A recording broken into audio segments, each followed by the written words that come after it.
श्री हनुमते नमः। ॐ श्री हनुमते नमः। ॐ श्री हनुमते नमः।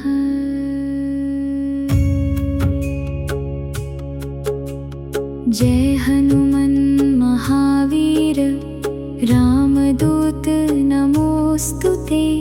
भक्तानां भयहाराय सर्वमङ्गलकारिणे।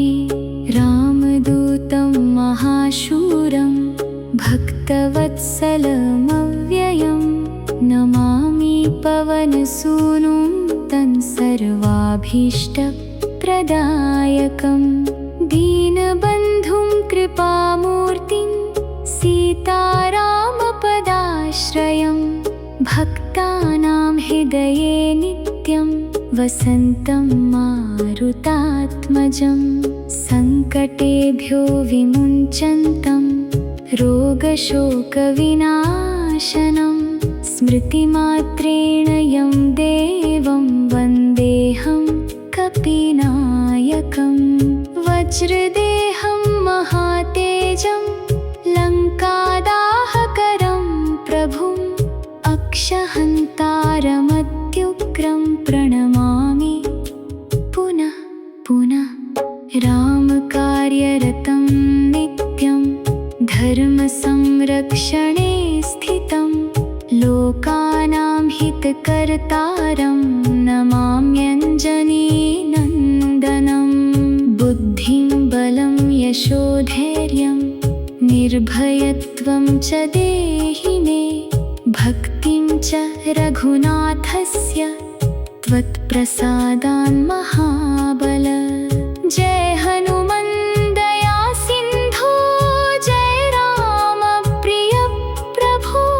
त्वमेव शरणं नित्यं रक्ष मां करुणानिधे।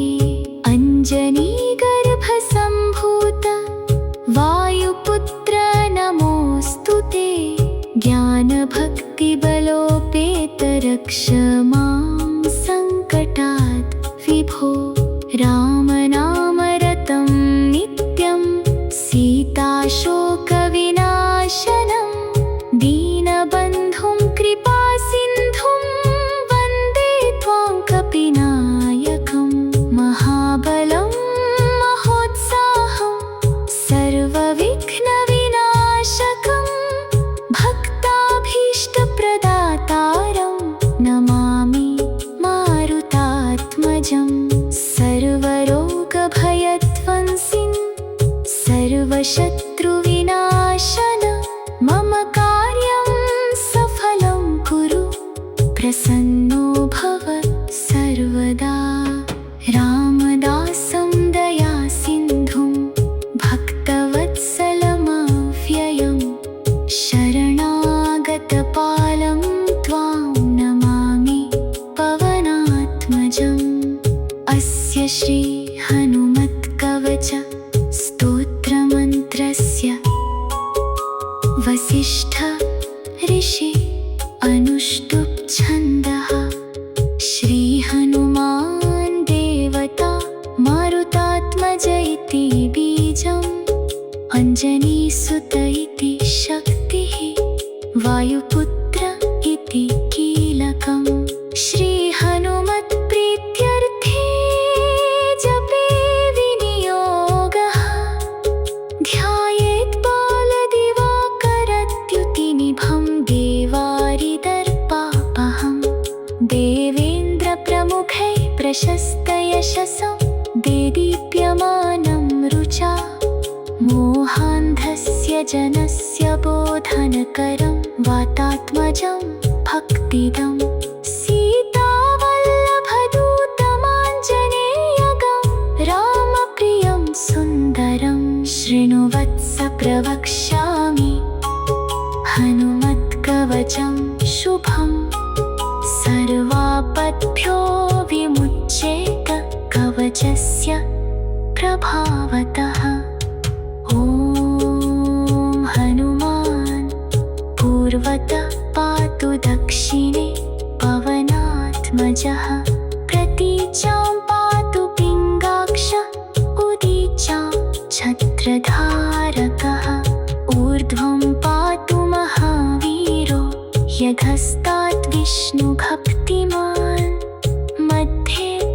पातु सुरारिघ्नो विदिक्षु पातु वायुजः प्राणान् पातु हनूमांश्च शिरः पातु कपीश्वरः ललाटं पातु वीरेशो भ्रुवौ पातु महाबलः नासिकां पातु वीरश्च मुखं पातु रघुप्रियः कर्णो पातु महायोगी नेत्रे सूर्यसुतार्चितः कपोलं पातु विश्वात्मा जिह्वां पातु सुरार्चितः दन्तान् पातु महाबुद्धि कुष्ठो पातु कपि।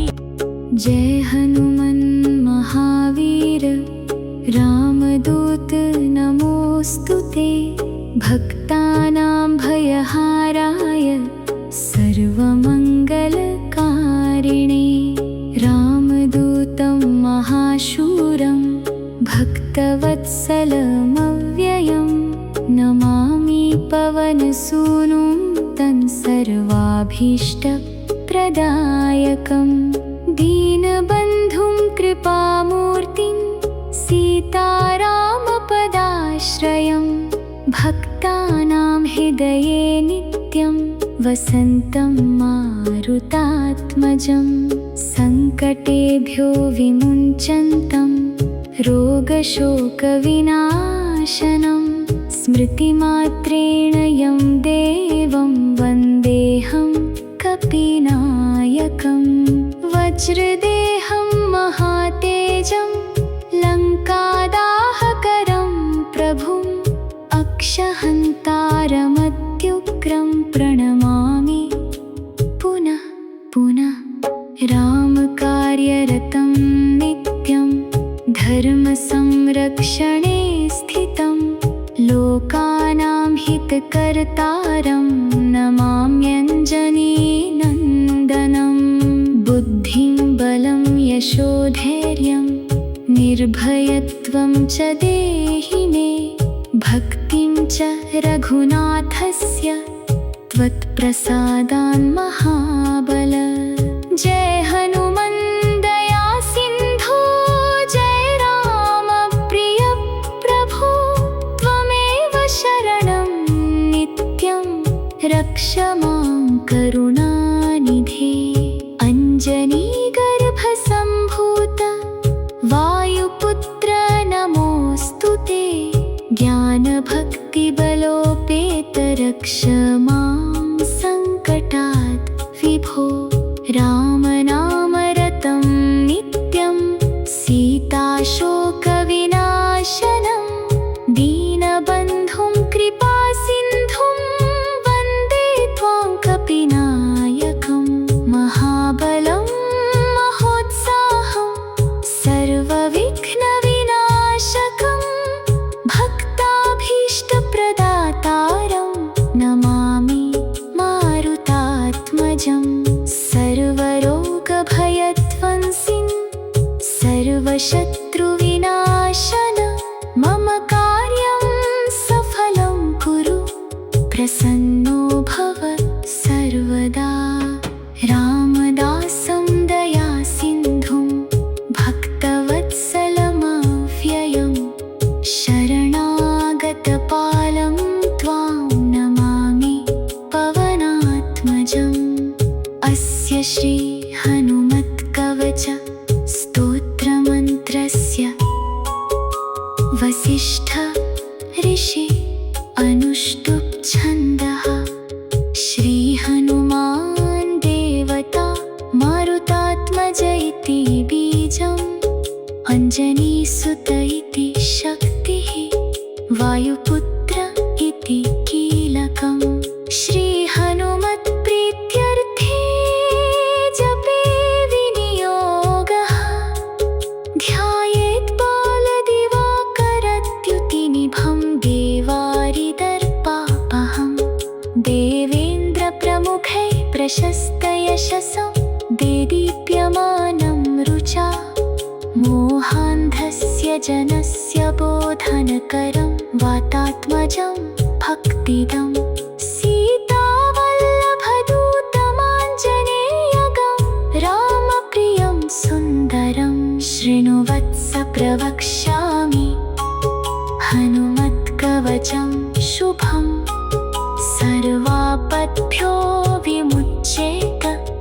वाचस्य प्रभावतः। ॐ हनुमान् पूर्वतः पातु दक्षिणे पवनात्मजः। प्रतीचां पातु पिङ्गाक्षः उदीचां छत्रधारकः। ऊर्ध्वं पातु महावीरो यधस्तात् विष्णुभक्तिमान्। मध्ये पातु सुरारिघ्नो विदिक्षु पातु वायुजः। प्राणान् पातु हनूमांश्च शिरः पातु कपीश्वरः। ललाटं पातु वीरेशो भ्रुवौ पातु महाबलः। नासिकां पातु वीरश्च मुखं पातु रघुप्रियः। कर्णो पातु महायोगी नेत्रे सूर्यसुतार्चितः। कपोलं पातु विश्वात्मा जिह्वां पातु सुरार्चितः। दन्तान् पातु महाबुद्धि कुष्ठो पातु कपीश्वरः।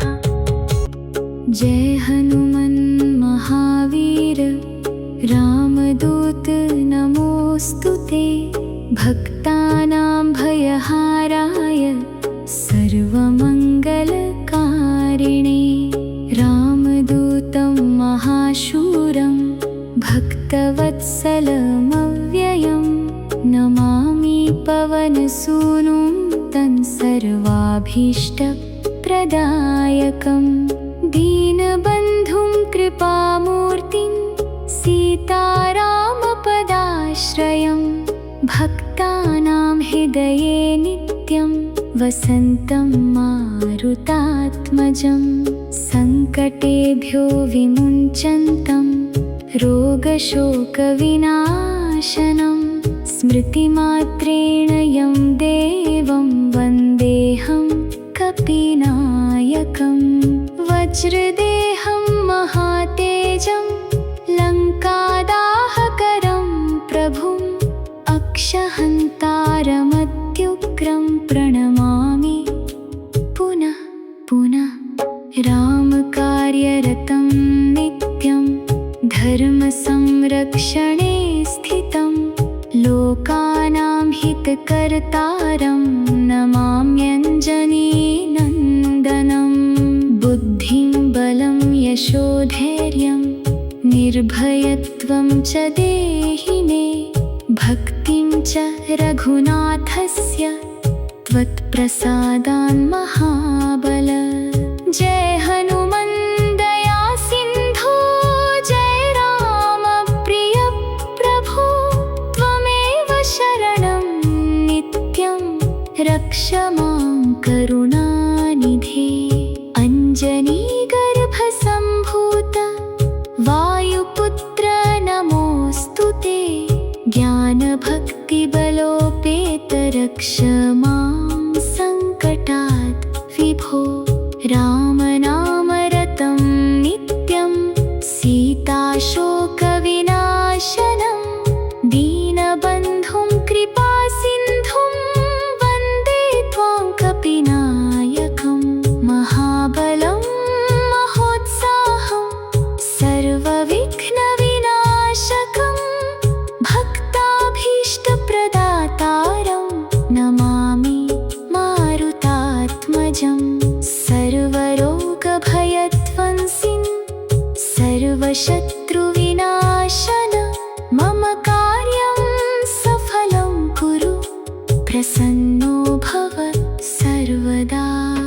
रामदासं दयासिन्धुं भक्तवत्सलमव्ययं। शरणागतपालं त्वां नमामि पवनात्मजम्। अस्य श्री हनुमत्कवच स्तोत्रमन्त्रस्य वसिष्ठ ऋषि अनुष्टुप् छन्दः। श्री हनुमान् देवता मारुतात्मज इति बीजम्। अञ्जनीसुत इति शक्तिः वायुपुत्र इति कीलकम्। श्री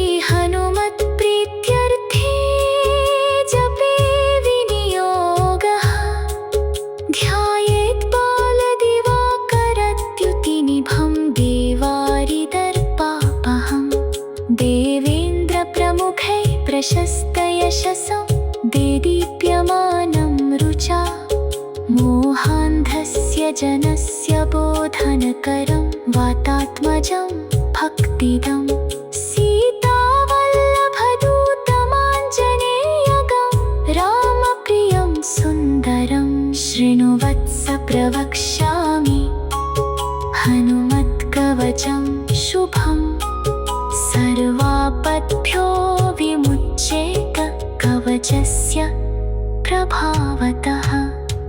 ॐ हनुमान् पूर्वतः पातु दक्षिणे पवनात्मजः प्रतीचां पातु पिङ्गाक्षः उदीचां छत्रधारकः ऊर्ध्वं पातु महावीरो यधस्तात् विष्णुभक्तिमान् मध्ये पातु सुरारिघ्नो विदिक्षु पातु वायुजः प्राणान् पातु हनूमांश्च शिरः पातु कपीश्वरः ललाटं पातु वीरेशो भ्रुवौ पातु महाबलः नासिकां पातु वीरश्च मुखं पातु रघुप्रियः कर्णो पातु महायोगी नेत्रे सूर्यसुतार्चितः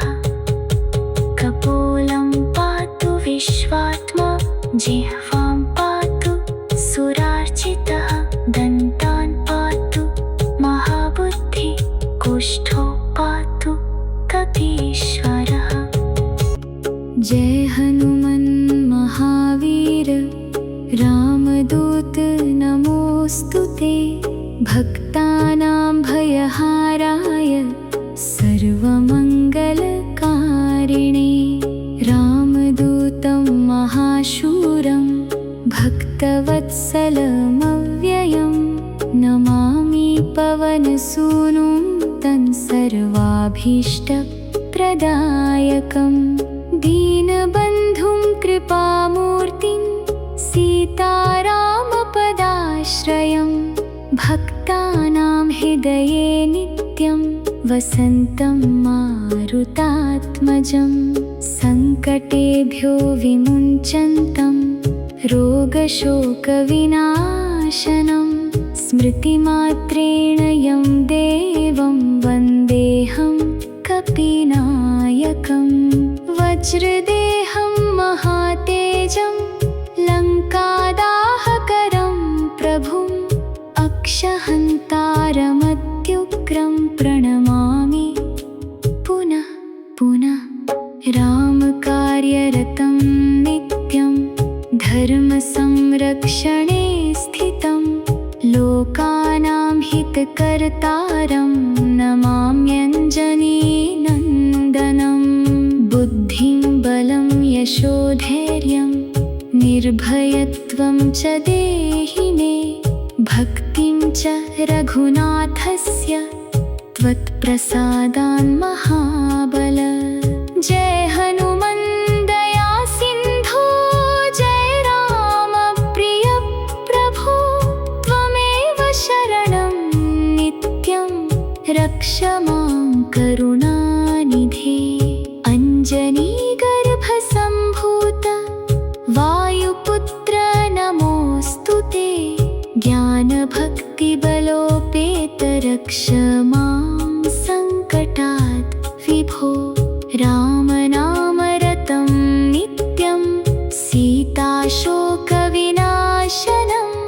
दीनबन्धुं कृपासिन्धुं वन्दे त्वां कपिनायकं महाबलं महोत्साहं सर्वविघ्नविनाशकं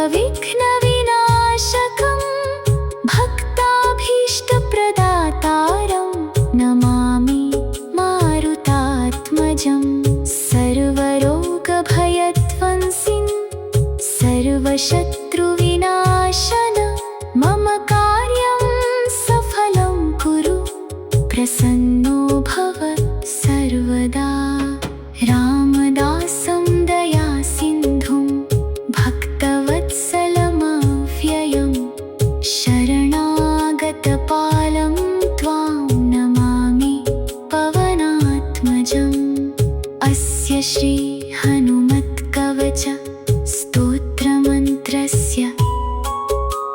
वसिष्ठ ऋषि अनुष्टुप् छन्दः श्री हनुमान् देवता मारुतात्मज इति बीजम् अंजनीसुत इति शक्तिः वायुपुत्र इति कीलकम् श्री हनुमत्प्रीत्यर्थे जपे विनियोगः ध्यायेत् बालदिवाकरद्युतिनिभं देवारिदर्पापहम् देवेन्द्रप्रमुखैः प्रशस्तयशसं देदीप्यमानं रुचा मोहान्धस्य जनस्य बोधनकरं वातात्मजं भक्तिदम् सीतावल्लभदूतमाञ्जनेयगं रामप्रियं सुन्दरं शृणु वत्स प्रवक्ष्यामि हनुमत्कवचं शुभं सर्वापद्भ्यो विमुच्येत कवचस्य प्रभावतः ॐ हनुमान् पूर्वतः पातु दक्षिणे पवनात्मजः प्रतीचां पातु पिङ्गाक्षः उदीचां छत्रधारकः ऊर्ध्वं पातु महावीरो यधस्तात् विष्णुभक्तिमान् मध्ये पातु सुरारिघ्नो विदिक्षु पातु वायुजः प्राणान् पातु हनूमांश्च शिरः पातु कपीश्वरः ललाटं पातु वीरेशो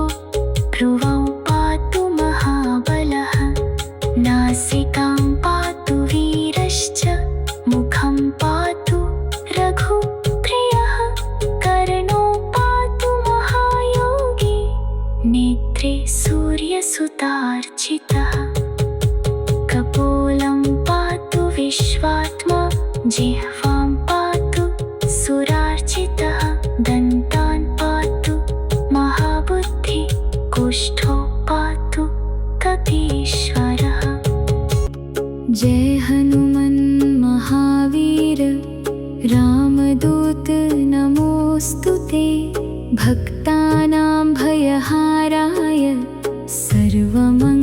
सर्वमङ्गलकारिणे रामदूतं महाशूरं भक्तवत्सलमव्ययं नमामि पवनसूनुं तं सर्वाभीष्टप्रदायकं दीनबन्धुं कृपामूर्तिं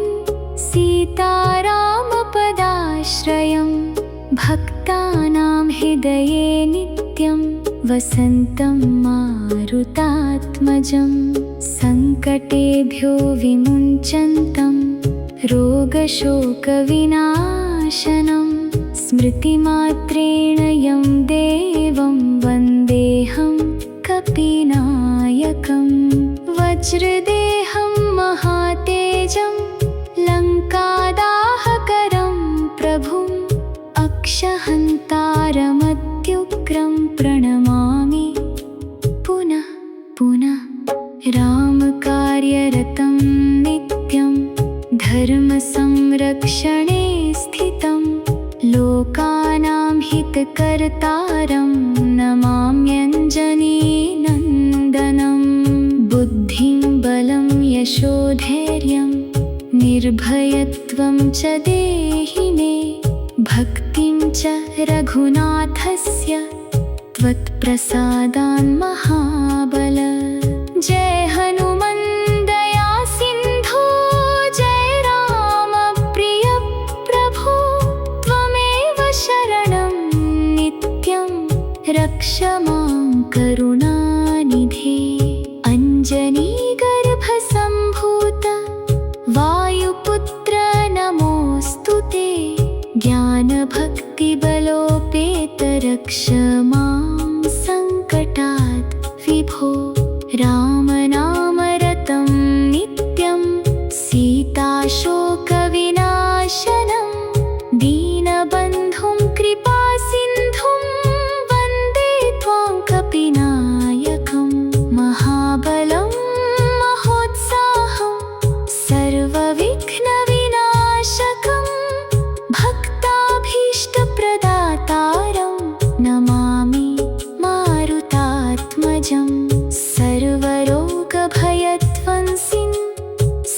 सर्वशत्रुविनाशन मम कार्यं सफलं कुरु प्रसन्नो भव सर्वदा रामदासं दयासिन्धुं भक्तवत्सलमव्ययं शरणागतपालं